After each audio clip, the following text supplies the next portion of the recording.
Islam is a collection of teachings and practices that were common in Arabia during the time of Muhammad. There were several tribes of Jews preaching monotheism in Arabia. These Jews had the Torah, along with tons of other stories that were recorded in the Talmud and other sources. Many of the stories in these additional sources were based on biblical characters, but they were fictitious. Stories about Abraham being delivered from a fire, or a bird teaching Cain to bury his brother, or Solomon talking to animals. Muhammad heard the stories, and now they're in the Quran. There were also a variety of tales about Jesus and Mary that certain heretical Christian groups believed. Stories about Jesus speaking at birth, Jesus giving life to clay birds, Mary giving birth under a palm tree, and so on. No historian on the planet believes that these stories are authentic, but they were popular in Arabia during the 7th century. Muhammad heard them, and now they're in the Quran. In Surah 18, Allah tells us that Dhul Qarnayn, the Arabic name for Alexander the Great, traveled so far west he found the place where the sun sets. This was a popular story during Muhammad's lifetime. Muhammad heard it, now it's in the Quran. The Quran even claims that Alexander the Great was a devout Muslim, when we know historically that he was a complete pagan. During Muhammad's time, the Sabians, who are mentioned several times in the Quran, recited a creed. La ilaha illallah, there is no God but Allah. Muhammad heard this creed and simply added the words, and Muhammad is his messenger. The Sabians also prayed at all 5 of the times Muslims prayed during their prescribed daily prayers. Some of the Persians believed that after death a paradise of sensual delights awaited them, complete with houris, the perpetual virgins Muslims believe they'll be awarded in paradise. It seems that Muhammad simply took a bunch of the beliefs and practices that were popular in 7th century Arabia, gave them an Islamic twist, and incorporated them into his new religion. The pagans, by the way, thought this was hilarious. They regularly made fun of Muhammad for believing everything he heard, so they called him the ear. Let's read a passage from Ibn Ishaq about Muhammad and one of his critics, a man named Nabtal. I have heard that it was of him that the apostle said, "Whoever wants to see Satan, let him take a look at Nabtal bin al-Harith. He was a sturdy black man with long flowing hair, inflamed eyes, and dark ruddy cheeks. He used to come and talk to the apostle and listen to him, and then carry what he had said to the hypocrites. It was he who said, 'Muhammad is all ears. If anyone tells him anything, he believes it.' God sent down concerning him, in Surah 9, verse 61 of the Quran, and of them are those who annoy the prophet and say, 'He is all ears.' Say, 'Good ears for you. He believes in God and trusts the believers and is a mercy for those of you who believe. And those who annoy the apostle of God, for them is a painful punishment.'" So the pagans could tell that Muhammad was simply adopting stories and practices for Islamic purposes. Not surprisingly, the Hajj, the annual pilgrimage to Mecca, is saturated in paganism and idolatry. During the Hajj, Muslims walk circles around the Kaaba, the cubical shrine that they pray to. They kiss the black stone. They run back and forth between the hills of Safa and Marwa, and so on. Where did they get these practices? Before Muhammad conquered Mecca, the Kaaba was a center of pagan worship in Arabia. The Kaaba was surrounded by 360 pagan idols. Sahih al-Bukhari, 2478. Narrated Abdullah bin Masud.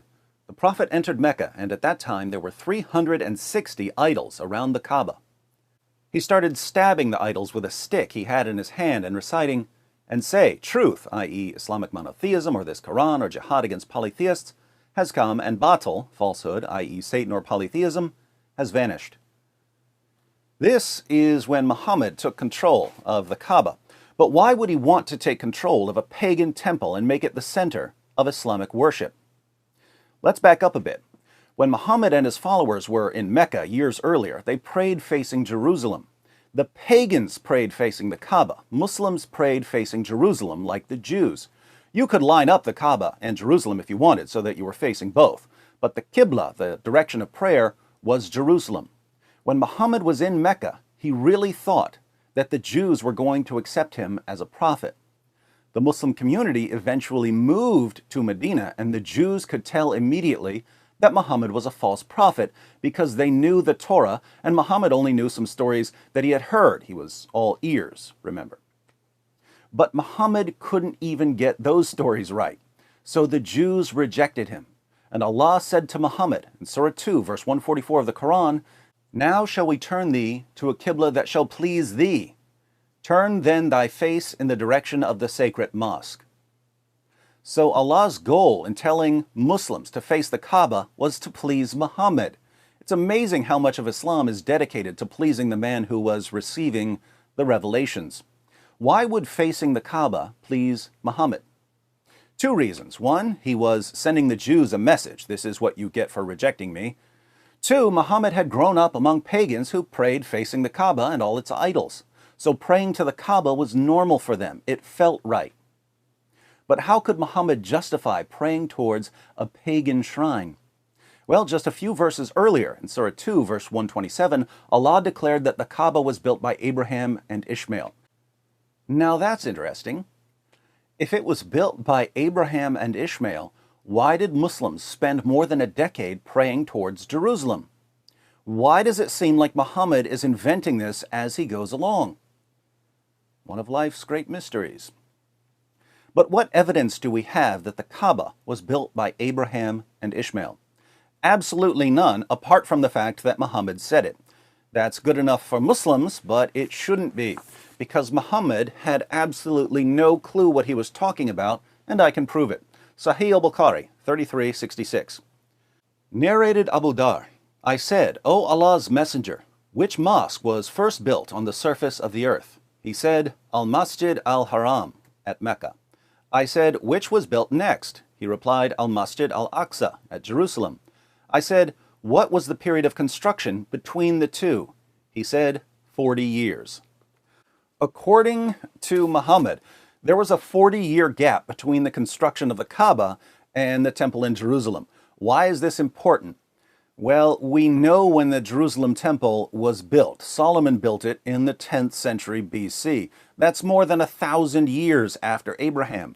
If Abraham built the Kaaba, he built it more than 1,000 years before Solomon built the Jerusalem temple. But Muhammad said that they were built 40 years apart. So we need to ask our Muslim friends, where did Abraham and Ishmael get their time machine?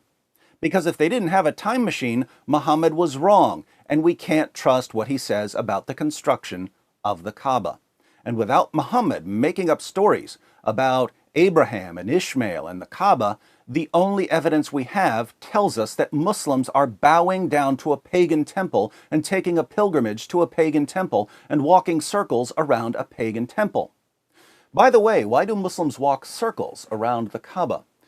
The pagans walked circles around the Kaaba too. Why did they do that? The Muslim scholar and Quran translator Yusuf Ali, in his commentary on the Quran, has an appendix on ancient forms of pagan worship. He writes, "It will be noticed that the sun and the moon and the 5 planets got identified each with a living deity, god or goddess, with characteristic qualities of its own. The ancients knew about the stars and constellations, but they also knew about 7 heavenly objects that seemed to have their own motions: the sun, the moon, Mercury, Venus, Mars, Jupiter, and Saturn. They didn't have telescopes yet, so they didn't know about the other planets. According to the pagans, each of these 7 heavenly objects was orbiting the earth, and each was associated with a particular pagan deity. Why did the pagans of Mecca circle the Kaaba 7 times? To honor and worship the 7 planetary deities that they believed were circling the earth. This is as pagan as you can possibly get, and now this thoroughly pagan practice is one of the 5 pillars of Islam. But let me guess, if it looks like paganism and walks like paganism and talks like paganism, it must be pure monotheism in disguise, right? When they visit the Kaaba, Muslims do their best to kiss the black stone. That's funny, the pagans of Arabia used to worship stones too. Sahih al-Bukhari, 4376. Narrated Abu Raja al-Utaridi, "We used to worship stones, and when we found a better stone than the first one, we would throw the first stone and take the latter. But if we could not get a stone, then we would collect some earth, i.e. soil, and then bring a sheep, and milk that sheep over it, and perform the tawaf around it. When the month of Rajab came, we used to stop the military actions, calling this month the Iron Remover, because we used to remove and throw away the iron parts of every spear and arrow in the month of Rajab." What did the pagans worship? A stone. and they would trade that stone for a better stone to worship. When does that process stop? When you get to the best stone, the black stone at the Kaaba. That's what the pagans did. What do Muslims do when they get to the Kaaba? They kiss the black stone. It's as if Muslims are saying, we want to be as idolatrous as possible, but we're still not idolaters. Interestingly, even Muhammad's companions understood that kissing the black stone was idolatry, but they kept doing it anyway because Muhammad had done it. In Sahih al-Bukhari, 1597, we read, narrated Abbas bin Rabi'ah, Umar came near the black stone and kissed it and said, no doubt I know that you are a stone and can neither harm anyone nor benefit anyone. Had I not seen Allah's messenger kissing you, I would not have kissed you. This is Umar, the second rightly guided caliph, saying that he knows he shouldn't be kissing a pagan idol like the black stone, but he does it anyway because Muhammad did it. But there's more idolatry during the Hajj. When the pagans took the pilgrimage to Mecca, they would run back and forth between the hills of Safa and Marwa. They ran back and forth between them to honor the pagan idols. Yusuf Ali comments on Surah 2, verse 158 of the Quran, the virtue of patient perseverance and faith leads to the mention of two symbolic monuments of that virtue. These are the two little hills of Safa and Marwa, now absorbed in the city of Mecca, and close to the well of Zamzam. Here, according to tradition, the lady Hagar, mother of the infant Ismail, prayed for water in the parched desert, and in her eager quest round these hills, she found her prayer answered and saw the Zamzam spring. Unfortunately, the pagan Arabs had placed a male and a female idol here, and their gross and superstitious rites caused offense to the early Muslims. Now, how do we know that Hagar and Ishmael were ever at these hills? Because Muhammad said it, right? And Muhammad's the guy who thought that Abraham and Solomon lived 40 years apart and that Alexander the Great was a Muslim? Least reliable source of historical information ever. But what do we actually know here? We know that pagans used to run back and forth as part of their idol worship, and the early Muslims knew this as well.